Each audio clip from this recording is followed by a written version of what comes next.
Hello दोस्तों, आज हम चर्चा करने वाले हैं ड्राइंग शीट और उसकी साइज के बारे में। दोस्तों, आज हम ड्राइंग शीट के बारे में जानने वाले हैं। ड्राइंग शीट का डेजिग्नेशन या उसका नामांकन अंग्रेजी के अक्षर ए से किया जाता है, जैसे A0 या A0, A1, A2, A3, A4 इत्यादि। तो उसे हम अंग्रेजी के अक्षर ए से दर्शाते हैं। किसी भी 2D आकृति में या दो विमीय आकृति में एक लंबाई होती है और एक चौड़ाई होती है। ठीक उसी तरह ड्राइंग हमारा एक पेपर है जो 2D होता है, इसमें भी एक लंबाई होती है, एक चौड़ाई होती है। तो मैं आपको एक पेपर बना के दिखाता हूँ। मान लीजिए ये आयताकार आकृति होती है, ये देखिए, ये हमारा एक ड्राइंग शीट हो गया। तो चलिए, इसमें एक होगी लंबाई और एक होगी चौड़ाई।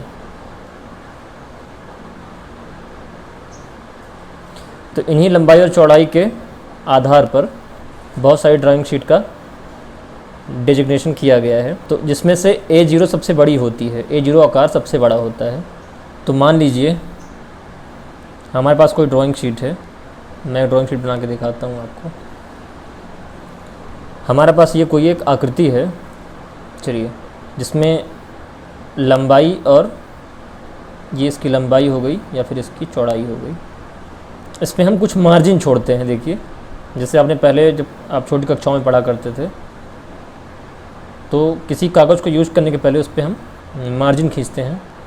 उसका क्या प्रयोग होता है उसे हम बाद में देखेंगे। और मार्जिन कितना छोड़ना है ये भी हम बाद में डिस्कस करने वाले हैं। तो मार्जिन छोड़ने के बाद जो साइज बचती है, ये देखिए, ये जो आकार बच रहा है, इसको हम कहते हैं ट्रिम्ड साइज या ड्राइंग शीट की ट्रिम्ड साइज। ट्रिम मतलब होता है किसी चीज़ को काट देना, किसी चीज़ को कैंची से काटने को ट्रिम कहते हैं। तो हमने ड्राइंग शीट पर अगर हमने मार्जिन छोड़ दिया है तो जो साइज़ हमें प्राप्त होती है, तो अब देखिए हमारी नई लंबाई ये हो जाएगी और नई चौड़ाई हमारी ये हो जाएगी। तो नई लंबाई ये हो गई, नई चौड़ाई ये हो गई। तो ये लंबाई इसको कहिए, इसको कहिए, ये चौड़ाई, मतलब किसी भी एक को लंबाई और चौड़ाई कहा जाता है। सामान्यतः जो भुजा लंबी होती है उसे हम लंबाई मानते हैं, इस हिसाब से ये लंबाई और ये चौड़ाई हो गई। तो ड्राइंग शीट की ट्रिम साइज इसी आधार पर निर्धारित की गई है। तो आइए हम A0 से लेकर A4 तक की साइज़ देखते हैं कि इनकी लंबाई और चौड़ाई क्या होता है। A0 से लेकर A4 तक की शीट की लंबाई कितनी होती है और चौड़ाई कितनी होती है। उसके पहले एक बात और जान लेते हैं हम। देखिए, मान लीजिए ये x है और ये y है, तो हमने लंबाई को y लिया है या चौड़ाई को x लिया है। तो हमें भी हमेशा एक चीज़ याद रखना है कि किसी भी ड्राइंग शीट की चौड़ाई और लंबाई का अनुपात हमेशा 1:√2, √2। किसी भी ड्राइंग शीट का, जैसे अभी हम इनकी साइज़ के बारे में पढ़ेंगे तब आप देखिएगा, तो प्रत्येक शीट का लंबाई और चौड़ाई का अनुपात √2 होता है या फिर चौड़ाई और लंबाई का अनुपात 1/√2 होता है। मतलब हमारे पास अगर इनमें से कोई एक भी लंबाई या चौड़ाई में से कोई एक वैल्यू हमें मिल जाती है तो हम दूसरे को अपने आप निकाल सकते हैं। तो देखिए, यहाँ पर ये x है और ये y है, तो यहाँ पे हम देखेंगे कि हमारी चौड़ाई है x और लंबाई है y। तो x और y का रेशियो कितना हो जाएगा, 1/√2। इसको याद रखिएगा। याद क्या है, तो याद हो गया होगा अब तक। अब हम एक चीज़ याद रखने वाले हैं। तो चलिए पहले हम विभिन्न शीट्स की लंबाई और चौड़ाई पहले देख लेते हैं, फिर आगे डिस्कस करते हैं। पहले हम डिस्कस करते हैं A0 शीट की लंबाई कितनी होती है।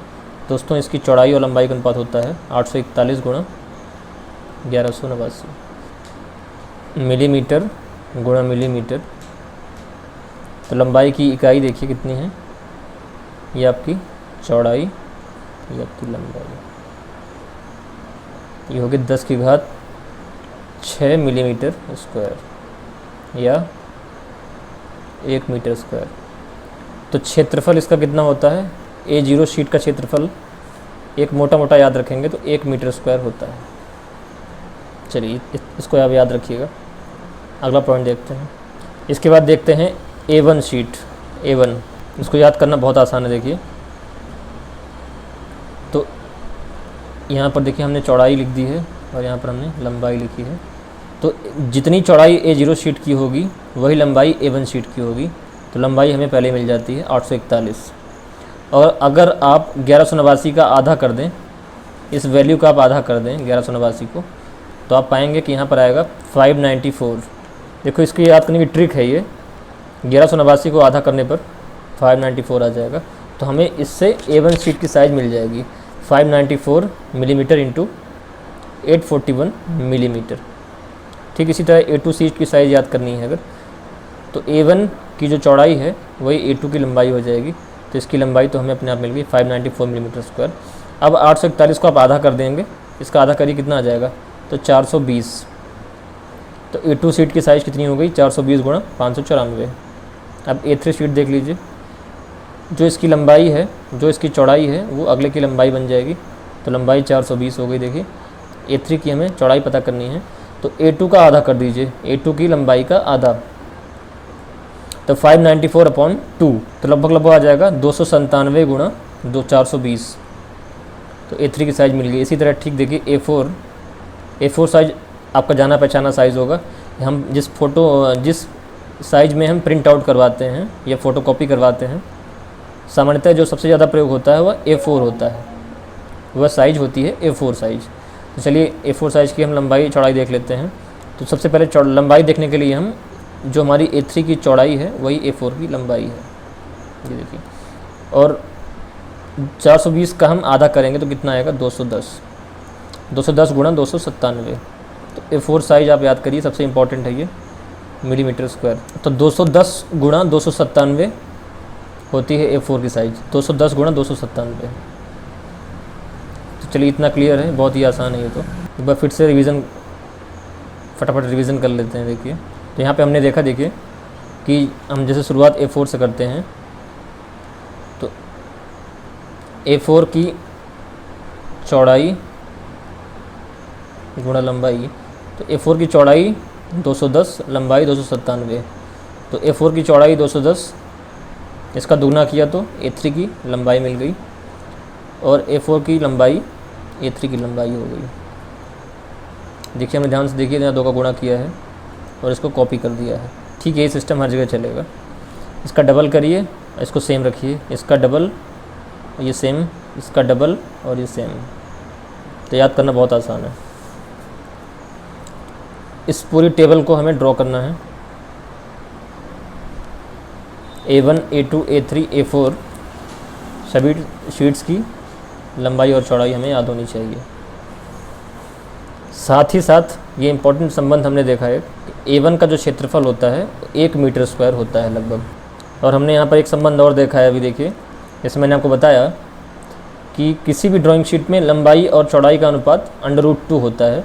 जैसे यहाँ आप 1189, जैसे आप 1189 भागे 841 करेंगे तो √2 आएगा। ठीक है, ऐसे ही 840 सभी की वैल्यू कितनी आएगी, √2, कि हम जानते हैं कि लंबाई और चौड़ाई का अनुपात √2 होता है, या फिर उल्टा कहें तो चौड़ाई और लंबाई का अनुपात 1/√2 होता है। इन लंबाई और चौड़ाई को देखकर हमें एक चीज़ पता चल रही है कि एरिया का अनुपात देखेंगे आप, जैसे A4 से देखना चालू करें हम, तो A4 में अगर एरिया 4 और एरिया 3 को कंपेयर करते हैं, अगर हम A4 के एरिया को और A3 के क्षेत्रफल को की तुलना करते हैं, तो हम पाएंगे कि ये 2 गुना हो गया है, एरिया 2 गुना हो गया है। ठीक ऐसे ही A3 और A2 का अब क्षेत्रफल देखेंगे तो आप पाएंगे कि A2 का क्षेत्रफल A3 का 2 गुना हो चुका है। ठीक ऐसे ही ये भी 2 गुना हो चुका है, ये भी 2 गुना हो चुका है। इससे एक संबंध ये मिलता है, देखिए कि जैसे A0/A1 करिए, या फिर A1/A2, या फिर A2/A3, या फिर A3/A4, ये हमेशा 2 आएगा। तो एक चीज़ हमने प्राप्त की कि क्रमागत अगर हम ड्राइंग शीट का क्षेत्रफल